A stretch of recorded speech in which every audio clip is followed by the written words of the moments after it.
মাহমুদুল হাসান, উনি হচ্ছে DB cyber দক্ষিণের সহকারী কমিশনার এখন। তো ওনার সাথে আমার 2020 সাল থেকে সম্পর্ক। তো তারপর একটা পর্যায়ে হচ্ছে উনি আমাকে ঢাকায় নিয়ে আসে বিয়ে করার কথা বলে। তো আমরা সেখান থেকে আমরা একসাথে থাকি। তো একসাথে থাকার পরে 2025-এর দিকে উনি যখন বিয়ে করতে অস্বীকার করে, যে বিয়ে করতে চায় না, তখন আমি চকবাজার থানায় একটা মামলার জন্য যাই। তো চকবাজার থানার যে সহকারী কমিশনার, সে এবং খান মাহমুদুল হাসান দুজনেই ব্যাচমেট থাকে। তো সে তাকে জানাই দেয় যে তার বিরুদ্ধে একটা মামলা করতে আসা হয়েছে। তখন উনি মামলাটা নেয় না, না নিয়ে আমাকে বলছে 3টার দিকে আসে, তখন মামলাটা করবো। তো এর মধ্যে মাহমুদুল 2টার দিকে আমার কাছে চলে আসছে, এসে আমাকে একটা কাজী অফিসে নিয়ে গেছে, নিয়ে বলছে এখানে সই করো, বিয়ে করবো। তারপর একটা নোটারি টাইপের একটা এরকম একটা কাগজে হলুদ রঙের, ওখানে আমরা সাইন করি, তারপর আর একটা কাগজে সাইন করি। করার পরে উনি কাজী অফিস থেকে চলে গেছে, ওনাকে আমি আর খুঁজে পাইনি। তারপর আমি পুলিশ কমিশনারের কাছে অভিযোগ করছি, আইজিপির কাছে অভিযোগ করছি, এবং আমি নিজে গিয়ে 2বার ডিবি প্রধান শফিকুর রহমানের সঙ্গে দেখা করে আসছি। তো তখন শফিকুর রহমান, ডিবি প্রধান যিনি, উনি আমাকে তখন বলল যে আমি ব্যাপারটা আমি দেখতেছি। উনি আমাকে তখন আশ্বস্ত করছে, এবং উনি শুধু তাই না, উনি সরকারি কিছু মানে প্রায় 25 থেকে 30 লক্ষ টাকার যে অর্থনৈতিক যে সরকারি ফান্ডে জমা দেওয়ার কথা ছিল, ওইটা উনি সরকারি ফান্ডে জমা না দিয়ে ওনার কাছে রাখছিল বিকাশ প্রতারণার মাধ্যমে, যে সিমগুলা, ওই সিম এবং মোবাইল সহ আমি ডিবি প্রধান শফিকুর রহমানের কাছে জমা দিয়ে আসছিলাম। কিন্তু ওটাতেও উনি মানে আমারটা সহ আরো প্রতারণার যে কাজ করছে ওগুলো জমা দিয়ে আসছিলাম। কিন্তু ডিবি প্রধান শফিকুর রহমান স্যার, উনি কেন এগুলা নিয়ে কোনো প্রতিবাদ করে নাই আমি জানি না। আমি নিজে ওনার সঙ্গে 2বার দেখা করে আসছি। ওনার কাছে যখন আমি গিয়েছি তখন উনি বলছে হ্যাঁ এটা সত্য, এটা আমরা দেখবো, আমরা এই ব্যাপারটা নিয়ে অবশ্যই তদন্ত করবো। এবং আমি 6 মাস ধরে আইজিপির কাছে, মানে কমিশনারের কাছে এবং আইজিপির কাছে এবং ডিবি প্রধানের কাছে, 3জনের কাছে অভিযোগ করছে বারবার, এবং আমি নিজেও কয়েকবার গিয়েছি। কিন্তু কোনো কিছুতেই আসলে কোনো কিছু হয় নাই। ওনারা সবকিছু তদন্ত করতেছে বলে 6-7 মাস ধরে ঘুরাচ্ছে। পরবর্তীতে আমি জানতে পারলাম যে আইজিপির সাথে সে একটা লিঙ্ক করছে। সে আমাকে বললো যে আইজিপির সাথে লিঙ্ক করছি, যে আমার চাকরি সাসপেন্ড করবে বা যে আমার চাকরি খাবে তারই চাকরি চলে যাবে, এটা নিয়ে ভাবনা। তো সেভাবে এটা কিন্তু প্রমাণিত হয়েছে, কারণ 6-7 মাস হয়ে গেছে, সে তাকে কিন্তু ডিপার্টমেন্টালিও কোনো পানিশমেন্ট দেয় না। এবং আমি যে মামলা করছি চকবাজার নিউ মার্কেট থানায়, সেই মামলাতে সে প্রভাব বিস্তার করে 20 দিনের মধ্যে রিপোর্ট দিয়ে দিছে, এবং সম্পূর্ণ আমার বিপক্ষে রিপোর্ট দিছে। এবং ওই যে আয়ু বদিউজ্জামান, আমি ওনার সাথে আমি কথা বললাম একবার ফোনে, উনি আমার সাথে ফোনেও কথা বলেন নাই, বলছে যে আপনি থানায় এসে যোগাযোগ করেন।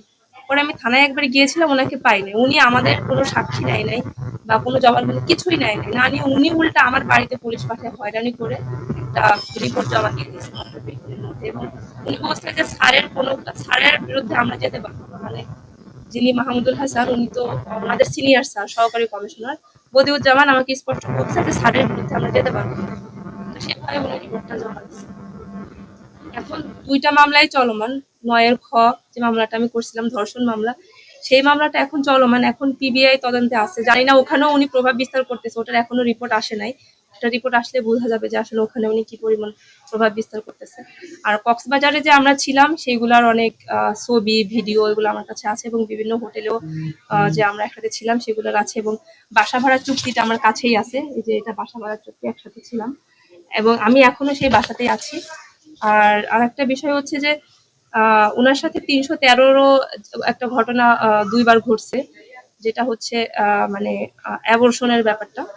তো সবকিছু মিলে আমি আসলে যিনি পুলিশ প্রধান আইজিপি, উনি যদি ব্যাপারটা একটু দেখতো, তাহলে মনে হয় ওনার ডিপার্টমেন্টালি বা এই মামলার যে প্রভাব বিস্তার করতেছে এগুলা থেকে হয়তো একটা মানে ভালো কিছু পাওয়া যাইতো আর কি। সংসারে ফিরে যেতে যদি সে আসে, আমি অবশ্যই ফিরে যেতে চাই। আর যদি সে না আসে, তাহলে এই যে এতগুলা বছর ধরে আমার জীবনটা নষ্ট করে দিল, আমাকে এইভাবে দাঁড়ে দাঁড়ে ঘুরালো, আমার এলাকাতে আমার মান সম্মান সব নষ্ট করে দিল, তো এইগুলার জন্য আমি অবশ্যই বিচার চাই। আমাকে 30 তারিখে ডেকে আমাকে অনেক ধরনের হুমকি ধামকি দিয়েছিল, এবং শারীরিকভাবে নির্যাতনও করছে। সেটার প্রেক্ষিতে আমি 10 তারিখে 10 ধারায় একটা মামলাও দিয়েছি। উনি আমাকে কিছু টাকার অফার করছিল, যে হচ্ছে 10 থেকে 15 লাখ টাকা যদি আমি ওনার থেকে নিই, যদি উনি আমাকে দিতে চাচ্ছে আর কি, 10-15 লাখ টাকা নিয়ে আমি সরে যাই। কিন্তু আমি তো টাকা চাইনি, কখনোই টাকা চাইনি। আমি তার সাথে এতগুলো বছর থেকেছি স্বামী স্ত্রীর মতো, আমি তার সাথে সংসার করতে চেয়েছি, আমি তো টাকা পয়সা কখনোই চাইনি।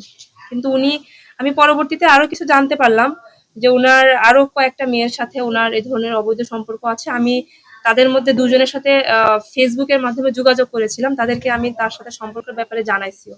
মেয়েগুলার ছবি আমার কাছে আছে, চ্যাটিং এর কনভারসেশন আমার কাছে আছে, কিন্তু আমি তাদের নাম বলাটা বোধহয় ঠিক হবে না। যে একজন ভুক্তভোগী নারী, একটা মেয়ে, যার সাথে আজকের মামলার আসামি, তার নাম হচ্ছে খান মাহমুদুল হাসান, যিনি সহকারী পুলিশ কমিশনার হিসেবে ঢাকাতে ডিএমপিতে কর্মরত আছেন।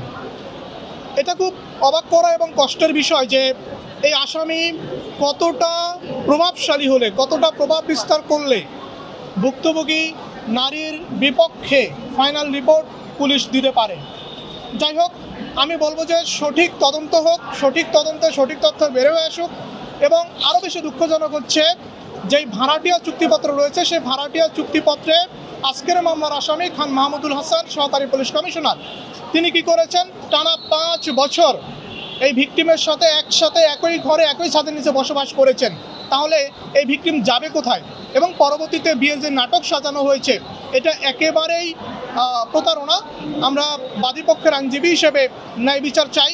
আসামি যত শক্তিশালী হোক, যত প্রভাব বিস্তার করুক, এটা একটা দৃষ্টান্ত স্থাপন হোক যে আসামি কতটা প্রভাবশালী। এটা মুখ্য বিষয় নয়, মুখ্য বিষয় হচ্ছে ভিকটিম যে হোক সে ন্যায় বিচার পাবে।